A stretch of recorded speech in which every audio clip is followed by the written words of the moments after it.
This is Democracy Now!, the Quarantine Report. I'm Amy Goodman with Juan Gonzalez. We look now at growing inequality during the pandemic. A new report finds the collective net worth of U.S. billionaires grew by more than $1.1 trillion during the pandemic.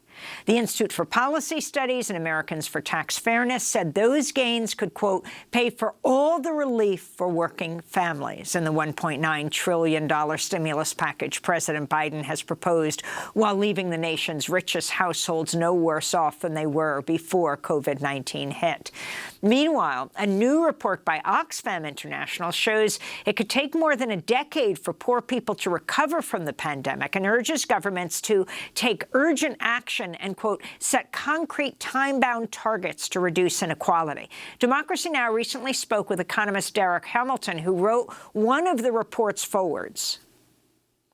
What we should not be concerned about right now is austerity politics, some notion of deficit constraint.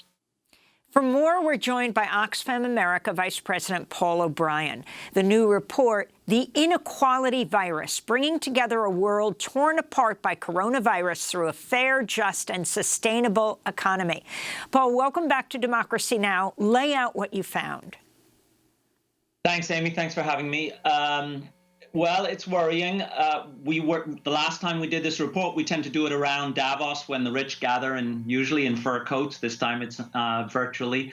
The last time it was bad, and it's gotten a lot worse. In every country that we looked at, inequality has gotten worse during the pandemic. And perhaps it's not surprising, but it is really worrying. So the richest 10 people, they ended up making $500 billion during the pandemic.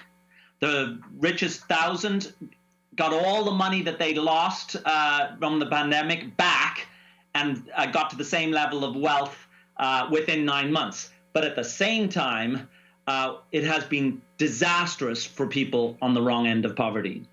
The reality of it was that most people on the planet Earth were one crisis away from going into deep poverty or extreme poverty.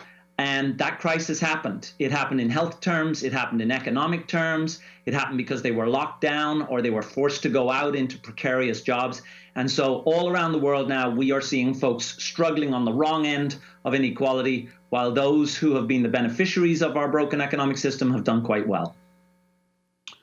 And Paul, could you talk especially about the impact in the U.S. on African Americans and women in particular? You note that 1 in 5 Black women lost their jobs between February and April of 2020. Yeah, well, let's talk about it in both health terms and in economic terms. In health terms, the really troubling fact is that this has disproportionately landed worst for Black and Latinx communities. If they had faced mortality rates at the same level as white communities, there would be 22,000 people alive today that are not. And a lot of it is because of how our economy is structured in terms of economic inequality. So if you're in the top quartile of income in the United States, you have a 90% chance of having paid sick leave. But if you're in the bottom quartile, less than half of you are going to get paid sick leave. You're out there as an essential worker or as a frontline worker, or you're often in the care economy, looking after kids or the vulnerable or the elderly, or you can't do what I'm doing right now, which is to sit behind a desk, do your job, and get paid. You have to be out there taking risks. So in both health terms and in economic terms, this has been a really rough for American workers. And we work alongside some of them. I'm happy to reflect some more personal stories if that's helpful. So women have been particularly hard hit by the pandemic. Some have described this whole thing as a she session. During the month of December, women in the U.S. lost a net 156,000 jobs, while men gained 16,000 jobs, meaning women accounted for all the 140,000 net jobs lost. What this means, the setback for women in this country, decades, and what has to be done, and particularly around COVID, and who gets sick, who dies, who gets access to vaccines, not only in the U.S., but around the world. Precisely, Amy. And the data around the world, I'm not sure it's even worse, but it is terrible in terms of how it has discriminatorily impacted women. A lot of it is because in the informal economy, you've seen 2 billion workers go out of work. Women are often on the front lines of undersecured labor. In the Middle East and North Africa, many of them have been forced to give up their jobs at 40% higher rates of job loss, even though they were already discriminated against to start with in terms of getting jobs. And we've seen this in Latin America and sub-Saharan Africa too.